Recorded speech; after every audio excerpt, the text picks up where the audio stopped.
एक छोटे से गांव में रघु नाम का गरीब किसान रहता था। उसके पास थोड़ी सी जमीन थी, लेकिन सालों से बरसात ना होने के कारण खेत सूखी पड़े रहते। घर में बूढ़े माँ बाप रहते थे, रोजी रोटी चलाना भी मुश्किल हो गया था।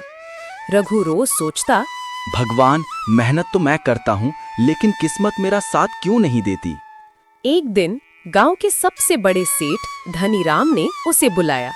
धनीराम के पास बहुत बड़ी जमीनें और व्यापार था, लेकिन उसे मेहनती और ईमानदार नौकर की जरूरत थी। रघु, तू गरीब है, लेकिन मैंने सुना है तू बहुत मेहनती और सच्चा है। अगर तू मेरे साथ काम करेगा तो तुझे अच्छी मजदूरी दूंगा। हाँ, मैं आपके यहाँ काम करने के लिए तैयार हूँ। वो रोज सुबह सूरज निकलने से पहले उठता, सेठ की खेती, व्यापार और पशुओं का पूरा ध्यान रखता।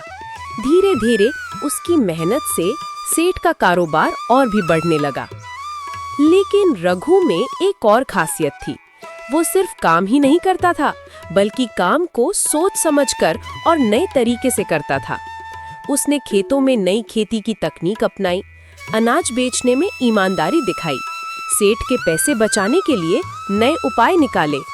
धीरे धीरे धनीराम को लगा कि रघु सिर्फ एक मजदूर नहीं, बल्कि बहुत होशियार इंसान है। एक दिन सेठ ने रघु को बुलाकर कहा, बेटा, मैंने जिंदगी में बहुत लोग देखे, पर तेरे जैसा ईमानदार और मेहनती कोई नहीं देखा। अब से तू मेरा नौकर नहीं, बल्कि मेरा साझेदार होगा। ये सुनकर रघु की आंखों में आंसू आ गए। उसने अपनी मेहनत और सच्चाई से जो पाया था, वो उसके सपनों से भी बड़ा था। रघु ने साझेदारी में और भी मेहनत की। धीरे धीरे उसका नाम पूरे गांव और आसपास के कस्बों में फैल गया। कुछ ही सालों में वो खुद इतना बड़ा व्यापारी बन गया कि लोग उसे रघु सेठ कहकर बुलाने लगे।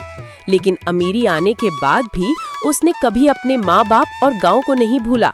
उसने गांव में स्कूल और कुआं बनवाया, ताकि कोई और बच्चा उसकी तरह गरीबी से ना जूझे।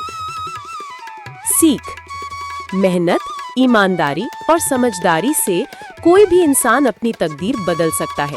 अमीरी वही है जहां इंसान खुद खुश रहे और दूसरों को भी खुशी दे। दोस्तों, अगर कहानी अच्छी लगी हो तो लाइक जरूर करें और चैनल को सब्सक्राइब करना मत भूलना। आपका सपोर्ट ही हमारी असली ताकत है। आपका एक लाइक और सब्सक्राइब हमें और कहानियां लाने की हिम्मत देता है। तो चलिए मिलकर इस सफर को और आगे बढ़ाते हैं।